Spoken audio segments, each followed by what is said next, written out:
Hey guys, welcome back to Loft Sports. It's Tyler. So, instant reaction. Notre Dame just seconds ago goes final with a 28-20 win over BYU. Stays undefeated in the Shamrock Series, 11-0, I believe, all time. This was a game I had circled on the calendar. I really wanted to go to this game. I got a good friend of mine that lives in Las Vegas. I planned to go really since the moment this game was announced last year. But the ticket prices were just astronomical, and I went to the North Carolina game last week. So I just, it didn't make sense to pay all that and fly all the way across the country, even though I wanted to. So Notre Dame comes away with a really pretty good win against a BYU team that was ranked 16th. We'll see where they fall. They'll probably fall out of the top 25. We might be ranked. I mean, that Marshall game feels like an eternity ago. A lot of other teams are losing. Kentucky's losing as I speak. Alabama's probably going to win, even though that game's close against Texas A&M. Florida State and North Carolina State's a one-score game late in the second half. So a lot of football still to be played on this Saturday night, second Saturday in October. But overall, this was kind of a tale of two halves. Notre Dame comes out, gets a pick on the first play of the game, electric atmosphere, environment. I know there's a lot of BYU fans in the Vegas area, so I knew they would be out in full force for this one. So ultimately, to get the momentum immediately on play one was huge. Cash it in with a field goal. Credit to them, they go down the field and score, and then we get the ball and kind of take control of the game. We have an identity with this football team, and it feels like it's been a long time since we've had an identity of what we are as an offense. We're tough and we're physical. We're not flashy. We're not sexy. We don't have a bunch of wide receivers that are going to dazzle you. But, man, I love it. I personally love to see Notre Dame look like this. Line up, play three running backs, run it down your throat, a little misdirection, a little bit of screen, throw it to an NFL tight end, mix in some skill players like Lorenzo Styles and Braden Lindsey, keep them off balance, playing some younger tight ends and younger receivers tonight, getting some looks. Tyree had kind of a rough game, dropped a screen pass, kind of stumbled on a couple of runs, bobbled a free kick after the safety. But I really like Estime with a big run late in the second half to set up that final field goal. Logan Diggs with a giant play, staying on his feet and picking up 30 yards on that second 15 to kind of put the nail in the coffin and end up with a huge team win. Defense was lights out in the first half, got the pick on the first play, got the safety. The momentum in the first half shifted. We're up 10-6. We go for it on fourth down. We get stuffed at the 6-yard line or 4-yard line, whatever it was, end up giving the ball right back to them. We get a safety, we get the points, we get the ball, we go down and score again. I was understanding of why we went for two in the first half, but I at the same time I'm kind of like, man, that extra point would have been nice at the end to make it 29-20.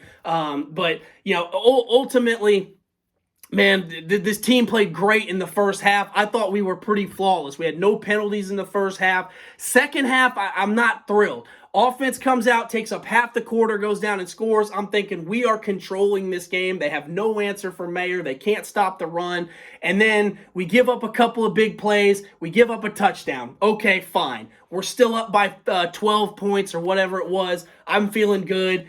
Offense comes out, goes 3 and out. Now we're punting. I'm like, okay, momentum shifting a little bit. We get them in a 3rd and 17 at the 3-yard line, and I about slammed my TV remote into a million pieces. They run a simple draw play. We rush 3, and they run a simple inside draw. They are conceding the possession. They are punting. They're telling us, hey, we've already given up a safety. We're going to play safe, and we're going to punt the football and try to get a stop and get it right back.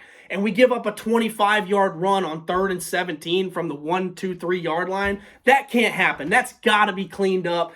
They end up going down and scoring. Of course, we get the ball. We're marching it back down. They make a play, tip a pass, intercept it. Now, all of a sudden, we go from feeling great to, oh, my God, hold on for dear life. Are we looking at another gigantic second-half collapse? This is a little bit of a reoccurring theme with Freeman's teams. And I'm all in on Marcus Freeman. I think he's learning how to be a head coach. Tommy Rees is getting in a rhythm calling plays. Drew Pine is getting in a rhythm with the play call, understanding the offense's dynamic. weaknesses and strengths, and he's making plays. He's made some plays with his feet. I was at the UNC game, so I apologize for the lack of the video, but he had a huge play in the first half in that game where he broke out of the pocket, scrambled, made a nice run, kept the drive alive, got the offense rolling. Did the same thing here tonight. Momentum was getting lost. They were about to stop us. He breaks out, rolls, gets a first down. Then Estime gets that big run, sets us up at the doorstep for the field goal to put us up 8. Team effort tonight. Team win. Coaches look good. We only had one penalty. The second half adjustments thing, though, that's a reoccurring theme. The Oklahoma State game, the Ohio State game, we had the lead at half. Offensively, we were terrible in the second half in that game. Defensively, we took some chances that didn't work. So ultimately, I thought, hey, the second half thing, the Marshall game, a little bit of some other games here lately, this one especially, the defense is going to have to play better in the second half. We can't just be comfortable with the 2-3 score lead in the third quarter. They've got to have smell blood in the water and go out and get a pick, get a sack, fumble, do something to try to stop that momentum shift and put the other team away. That other team, once they get down that third, fourth score late, that team's going to start to self-destruct and say, man, we gave it a shot, but they're just better than us today. We kind of let BYU hang around. We got their quarterback got in a rhythm. That Epps kid is a beast. He's a great wide receiver. But we gotta shut that down. That's got to get cleaned up. But this is a big win for Notre Dame. I was talking to my wife. I did a video after the Marshall game, and I said, throw this season in the trash. And after 3 games, that game feels like a lifetime ago. This season can be salvaged. Now, it's not going to be salvaged with a playoff. It could be salvaged with a New Year's Six Bowl, although I don't see us winning out, which is what's going to have to happen. I don't think a 9-3 Notre Dame team gets into a New Year's Six Bowl, maybe, but it's going to depend on what that third loss is and how that looks and what happens across the rest of the college football landscape. But 8-9 wins is realistic with this team. Clemson's good, but their offense is not amazing. And USC's good, but their defense is not very good. So could we play with those teams? Yeah, I don't see a reason why we couldn't give them a game or even beat them. Clemson's at home. USC's at the end of the season. USC's electric, but they have spurts. I've watched them tonight against Washington State. They go through stretches where they stall out on drives. Their defense looks a little bit not quite there. They're not fully ready in the trenches for a big-time physical match. I think Lincoln Riley needs a couple years to recruit. He's got some skill players, but he just doesn't quite have the depth and the size up front. But enough about USC. We'll talk about that game when the time comes. Hey, we're 3-2. We've beaten a Cal team that's not terrible. We've beaten a North Carolina team that won at Miami today. They're 5-1. I'm not saying they're a great team by any means, but North Carolina moves the football. They're a tough team. They put up some points. And then we beat a physical BYU team. BYU's a hard team to beat. I mean, if you line up in a phone booth with them, they'll play with a lot of good teams. This was not an easy game. I knew this was going to be one of our toughest games of the entire season. I'm so proud of this team for rallying around Coach Freeman and Coach Reese and Coach Golden on the defensive side, playing as a unit, feeding off of energy. Defense gets a pick. Offense gets a cash in. Then we get a safety after the offense gets stopped on the goal line. Defense picks up the pace. A few things to clean up, but I think we had one penalty all night, and it came at the holding penalty at the end of the game. I mean, this team is playing with an energy, and they're playing for their coach. They're looking to salvage this season. An 8-9-10 win season is still in the cards, and that would feel good. If we look at the season, even if we finish, let's say we lose to Clemson and USC for sake of argument, and we finish 8-4, but we look back and we say, man, after the Marshall game, we were 8-2, and our only losses were to top 10 teams, maybe better than that, maybe playoff teams. We'll see how the season shakes out. I think we could look at that and say, man, given the Marshall game, we expected to lose to Ohio State. Let's be real. New coach, new quarterback on the road. They had everything coming back. They're playing for a national championship up in Columbus this year. If our only loss that's really not a good loss ends up being Marshall and we win 8, 9, 10 games and we win some games like we've already won against Carolina and BYU, man, that's not a bad season. I feel like we all were a little quick to say, season's over, throw it in the garbage, lose to Marshall, who can you beat? Upsets happen in sports. That's why they play the game. They don't just, Marshall didn't just take the $1.5 million and take an L. They showed up to play football. And we were a little too full of ourselves, and that's what happens. But at the end of the day, to come out, ugly game against Cal, but found a way to win. Get a game against North Carolina, come out with an identity, run the football, establish yourself, be bigger, stronger, faster, using 3 running backs, using your All-American tight end who's going to probably be a first-round pick, using your receivers when you need to. Drew Pine making plays when the pocket collapses and when it breaks down.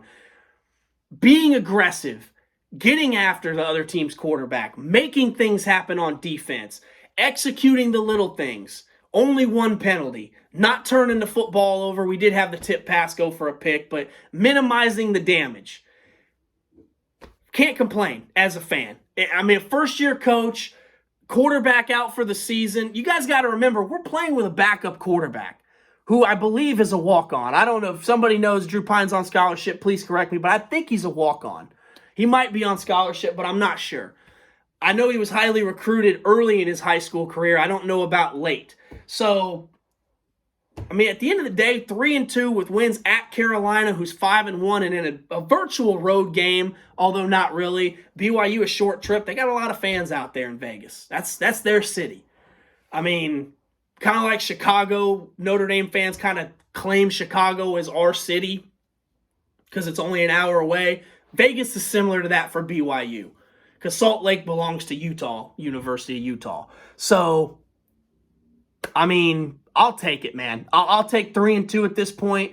You know, some winnable games coming up. UNLV obviously should be a win. Stanford has not looked very good. David Shaw probably going to get fired, which I hate to see because I really like him. But, hey, where we are as a program, let's protect our brand. Let's go out there and win some football games. Let's look like we have an identity like we did tonight. That's what's the goal. The goal has changed. It went from playoff push to, hey, we're brought back down to earth. Maybe starting 0-2 was the best thing that could have happened to Marcus Freeman and this team. Humbles you a little bit, reins you in. Hey, this is going to be work. This isn't going to be a cakewalk being the head coach at Notre Dame. There's going to be a lot of adversity. There's going to be a lot of trials and tests. But, hey, let's put our head down. We've rallied. We've now beaten 3 teams that aren't terrible teams.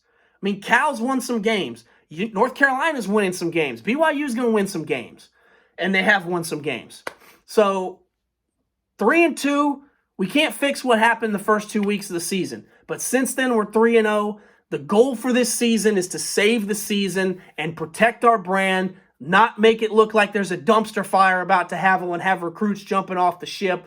Salvage the season is the message, and this was the perfect game to do it. Establish yourself as an identity, a physical team that wants to control both lines of scrimmage, wants to run the football, uses their playmakers when they need to, and consistent quarterback play. Drew Pine was great tonight. He was a little hesitant on some throws, but he made plays. I think we were like 10 of 14 or 11 of 15 on third down.